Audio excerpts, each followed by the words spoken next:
Jesus está falando de um milagre que ele vai operar, e é como se Marta estivesse repetindo um versículo que ela conhece. Isso é espiritualizar. Entenderam a diferença? Jesus está falando de algo que ele tem poder para operar, e ela está falando de algo que ela já ouviu dizer. Quantos versículos você repete, espiritualizando situações que você precisa ter resolução, mas ele não tem efeito na sua vida?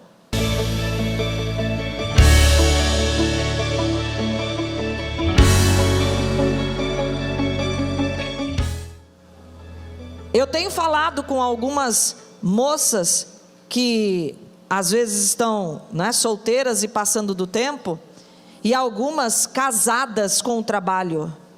Nós estamos vivendo uma geração de mulheres que estão casadas com a profissão, e elas não sabem por que elas não casam. Por quê? Porque o foco é profissão. Eu não tenho tempo de me dedicar a isso, eu não tenho tempo de sair de casa. Aí o anjo vai ter que entrar dentro de casa e falar assim: está aqui a serva do Senhor para aquele varão lá. Se tiver só dentro de casa, irmã, não vai casar. Não casa, porque como é que o homem vai te ver? Tem que alguém te ver. A não ser que você case com um anjo. Mas aí eu não sei se vai ter todas as coisas que você gostaria de um homem. É um exemplo. Nós poucos nos dedicamos. Eu senti um outro demônio aí. Nós poucos nos dedicamos aos relacionamentos, mas nós queremos ter os resultados do relacionamento. São escolhas, e está tudo certo se você está tranquila com isso. Eu, Adriana, não é a Bíblia, não, eu, Adriana, tá? Adriana, particularmente sou contrária a uma ideia dessa geração. Que a menina tem que estudar, fazer pós-graduação, mestrado, doutorado, e aí depois ela vai se preocupar com o casamento. Não casa, irmã. Até porque o homem depois vai ficar intimidado se você tem tantos títulos e ele ainda não conseguiu correr atrás disso.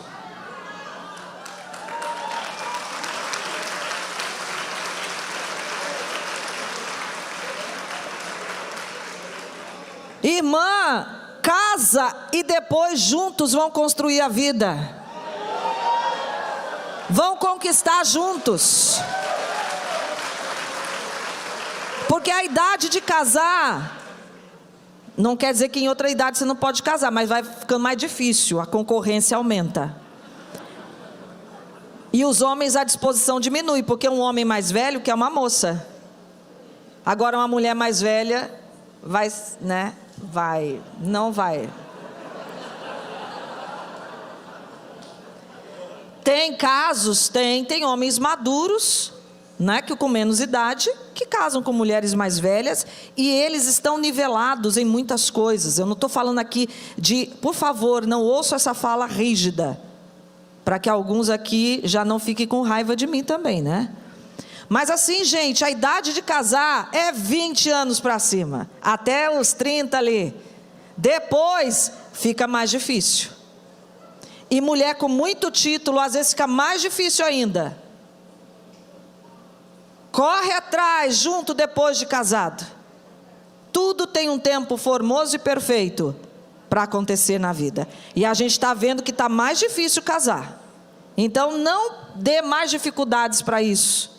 Se dedique ao relacionamento na época dos relacionamentos.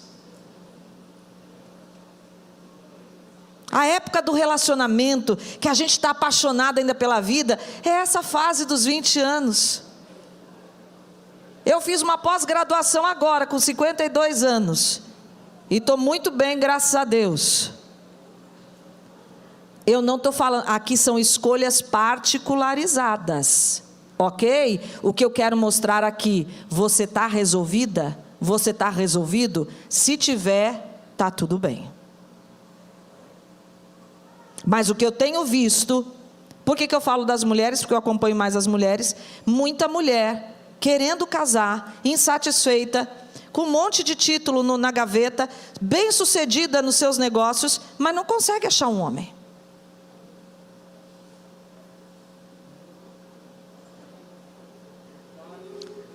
O que é que você decidiu associar à sua alma, é aquilo que você vai ter. Quarto lugar, se eu tiver passando do tempo, por favor, alguém me avisa. Vai ter alguém tocando aqui para me avisar? O tempo? Não? Tem mais uma hora? É porque agora eu ia entrar nos homens.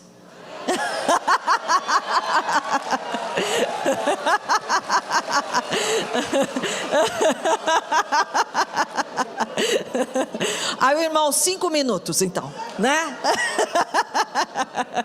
Brincadeira. Acabou, né? Alguém já falou, acabou. Eu até me perdi aqui. Então Jesus mostra aqui que Maria fez uma decisão, mas Jesus só vai mostrar que a decisão de Maria foi a melhor. Primeiro, porque cumpre um princípio, e segundo, porque Maria está resolvida.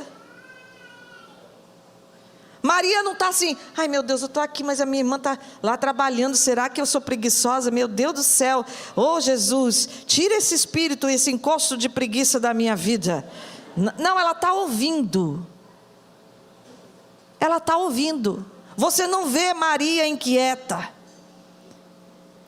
E a gente vai ver o efeito dessas escolhas agora, em outros 2 textos, que falam dessas mesmas pessoas.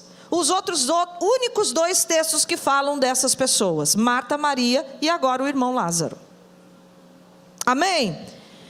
Essa postura dela vai ter um efeito, tanto de Marta como de Maria, ali na frente. Nessa situação em que Lázaro está doente, que mandam um aviso para Jesus de que ele está doente, que eles estão esperando Jesus chegar, Jesus fala, nós vamos ali, ainda fica mais 2 dias, até chegar lá. E quando ele chega, Lázaro está morto, há 4 dias, certo? Amém? Eu quero mostrar aqui a diferença das posturas iniciais de Marta e Maria. Uma escolheu ouvir e a outra escolheu fazer. Ok? Quando Marta ouviu dizer que Jesus estava chegando, foi ao seu encontro, mas Maria ficou em casa sentada. Tem uma chave aí. Marta disse a Jesus, Senhor, se tivesse estado aqui, meu irmão não teria morrido. Jesus disse a ela, o seu irmão se levantará e viverá outra vez. Marta respondeu, eu sei que ele se levantará e viverá outra vez na ressurreição no último dia. Maria é de novo aquela que espera ouvir a Jesus. Mas Marta vai ao encontro. E começa a ter um diálogo, quase que parece uma chamada de atenção. Senhor, se o Senhor tivesse vindo logo, meu irmão não teria morrido. E o Senhor não apareceu, chegou atrasado, agora já são quase 4 dias que ele está morto. Jesus fala de uma verdade que ele vai fazer e operar um milagre ali. Seu irmão vai viver, Marta. E aí ela cita, não, eu sei, é como se aqui a conversa está truncada. Jesus está falando de um milagre que ele vai operar, e é como se Marta estivesse repetindo um versículo que ela conhece. Isso é espiritualizar. Entenderam a diferença? Jesus está falando de algo que ele tem poder para operar, e ela está falando de algo que ela já ouviu dizer. Quantos versículos você repete, espiritualizando situações que você precisa ter resolução, mas ele não tem efeito na sua vida? Isso é espiritualizar. E Jesus fala, não, eu vou fazer, Marta. E é por isso que eu vejo muito crente, por exemplo, adoecido no emocional, repetindo versículos sobre o que Deus vai fazer, é verdade, mas ele nunca tem a resposta e está lá, não, mas eu sei que o Senhor, e a gente vê que é uma tentativa de se autoconvencer, não é um exercício de fé, de saber assim, Deus hoje vai fazer um novo na minha vida.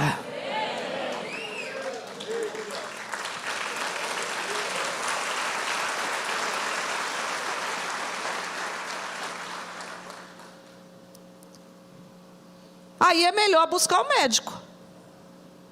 Porque se não consegue, no exercício da fé, fazer isso porque é mera repetição do que você ouviu, mas não tem nada a ver com você, não vai ter resultado. E nós temos aqui esse exemplo clássico. Marta está repetindo um princípio. Não, eu sei que no último dia, na ressurreição, todo mundo vai viver. Jesus está falando, não, eu vou fazer isso hoje. É como se Jesus estivesse falando assim, na minha cabeça, tá? Pois é, aquele dia lá você não sentou para ouvir, né? Está fazendo falta agora.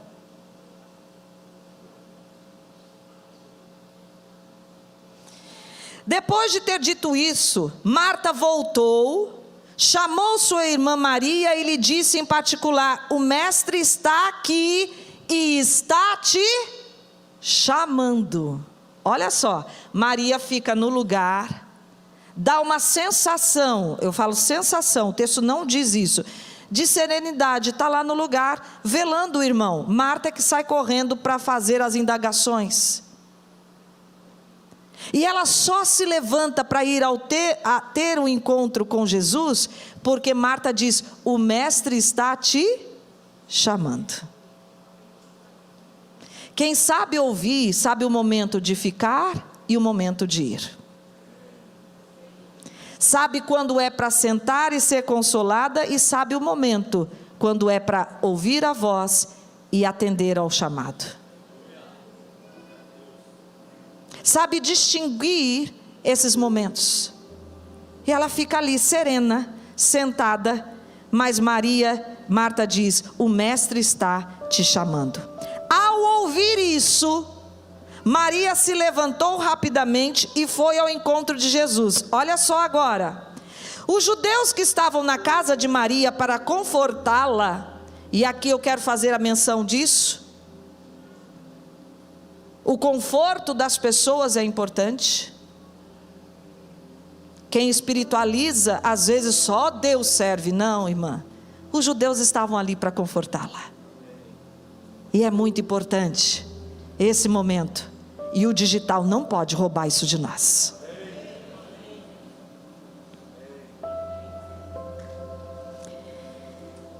Eu acho que é para eu terminar, né? Os judeus estavam ali na casa de Maria para confortá-la e viram sair às pressas e a seguiram. Eles pensaram que ela estava indo ao túmulo para chorar. Maria, porém, seguia para o lugar onde Jesus estava. Quando ela o viu, olha agora a diferença. Maria sempre está aos pés. Marta está sempre em pé, batendo boca com Jesus. E tem muita gente falando, é isso mesmo, porque eu tenho ousadia de entrar no trono. E eu falo assim com Jesus mesmo, olha irmã, cuidado irmãos. Tem uma diferença de ousadia e de teimosia.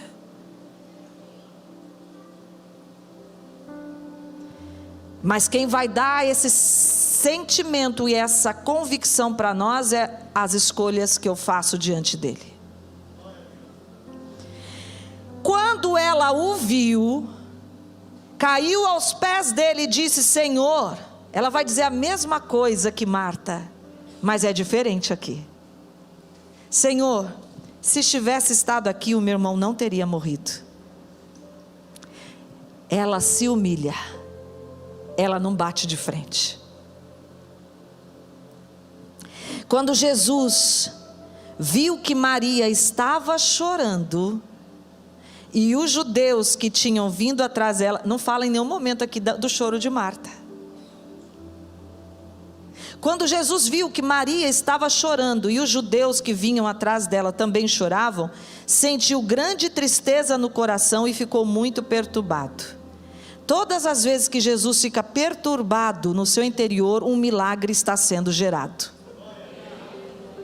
Por isso que é o único texto que diz Jesus chorou. Não é um choro de que, ai meu Deus, não posso fazer nada e agora, Senhor me livra dessa, não. É o sentimento do gerar o milagre.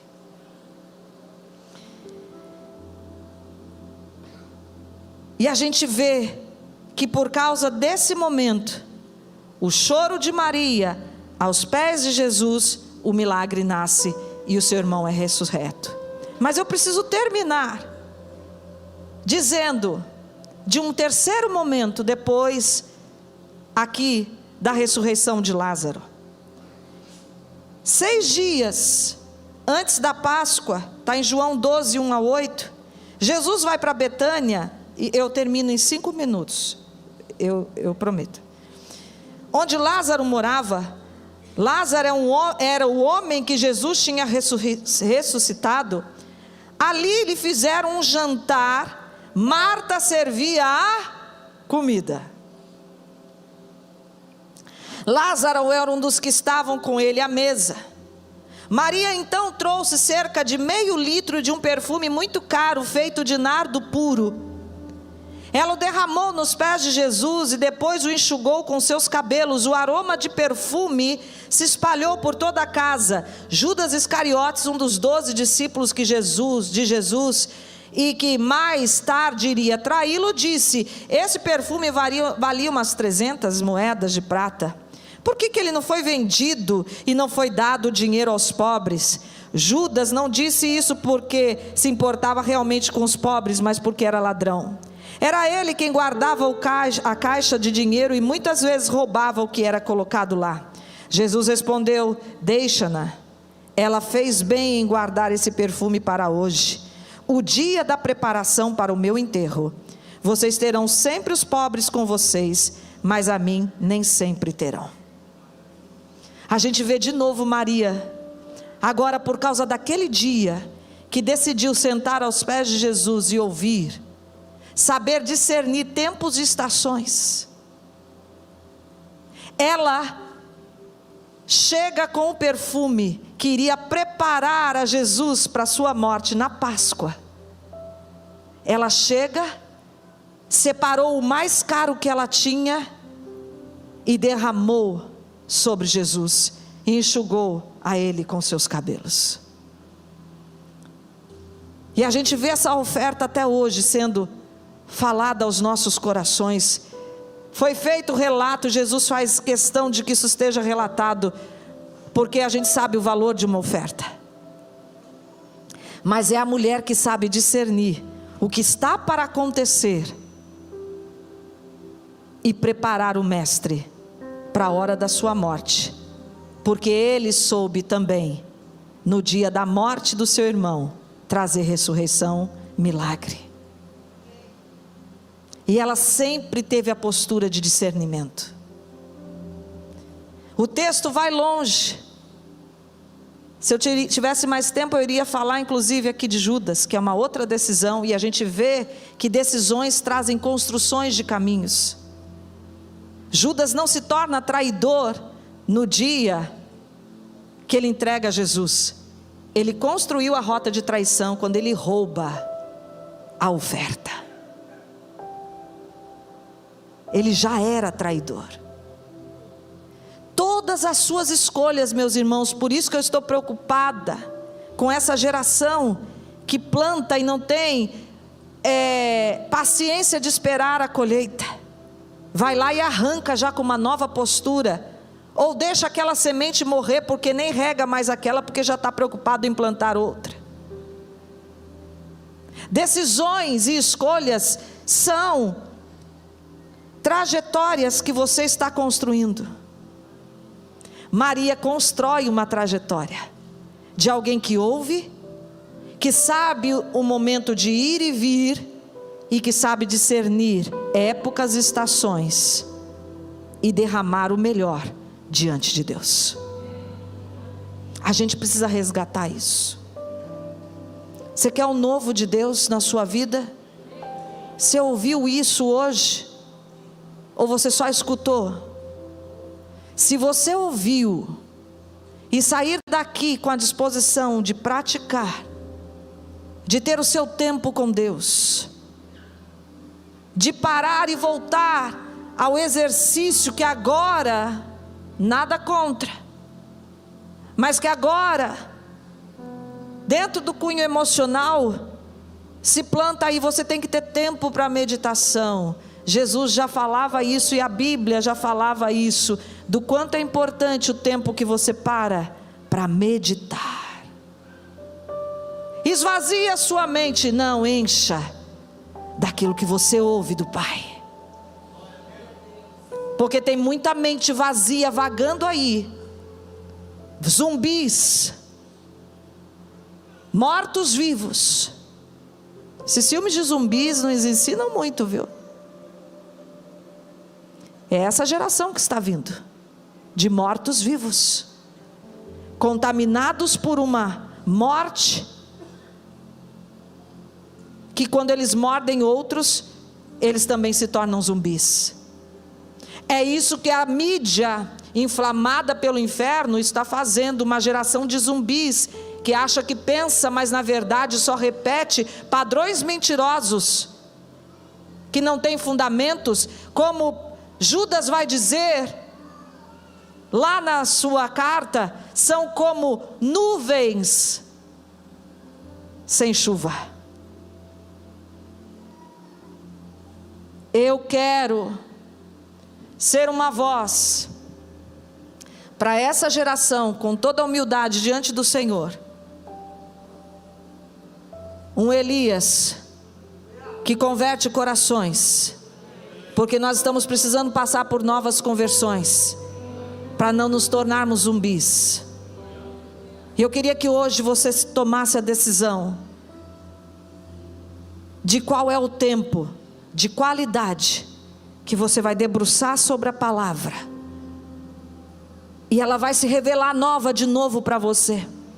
Coisas que você já leu vão soar ao seu ouvido com novidade, com vida. Não é a letra que mata, mas é o Espírito que vivifica. Vai ser revelado no momento da meditação, e você será uma casa construída sobre a rocha, que no tempo da tempestade, no tempo dos ventos fortes, permanece inabalável. Uma geração com fundamentos firmes, não levado por qualquer vento de doutrina. Cuidado, irmãos, cuidado com as vozes que você tem ouvido, de gente que está inclusive dizendo que a Bíblia precisa ser atualizada, e muitos estão indo atrás de vozes assim, porque querem ter o conforto de manter posturas que quebram o princípio, para fazer aquilo que apraz ao seu coração. E a Bíblia diz que nos últimos dias muitos procurariam mestres que falassem aquilo que agradasse ao seu coração. Nós estamos vivendo esse tempo, e eu queria que a igreja do Senhor Jesus não fizesse parte dessa profecia que nos leva para o inferno, porque muitos estão apostatando da fé, abandonando aquilo que é a prioridade em prol de seus próprios desejos egoístas, buscando o isolamento, como Salomão diz, que insurge-se contra a verdadeira sabedoria, porque querem ser satisfeitos na sua alma. E esse é o perigo do discurso emocional, que diz que a sua alma sempre tem que estar bem. Pois eu quero dizer para você que muitas vezes no Evangelho você vai sofrer situações que vão abalar a sua alma, mas você tem um Deus fiel, que continua no trono, e que Ele está cuidando de você. E isso vai passar, e você vai contar. Você vai contar uma história de superação, uma história, como diz o nosso apóstolo René, que vai te dar um currículo de profeta. Você vai ser perseguido, irmão, e nós estamos vivendo tempos que a gente já está vendo a igreja do Senhor Jesus sendo perseguida, e estão querendo tirar a nossa voz. Toda a trajetória que você faz hoje aqui é para que você ali na frente não negue a sua fé. Então, como Tiago diz, se alegre pelas muitas tribulações que você tem, porque é isso que forja o caráter fiel para não negar ao Senhor no último dia. Quanta coisa!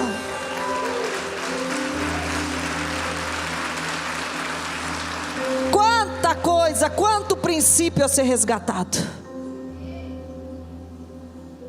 Eu quero que hoje você seja Maria. E eu quero dizer que você vai ser tão produtivo, mas tão produtivo, porque quando você sair daquele momento de ouvir ao Senhor, Ele vai te dar todas as estratégias para você gastar a sua vida e se deixar gastar de boa vontade, sabendo que você serve a um Deus que já fez tudo por você.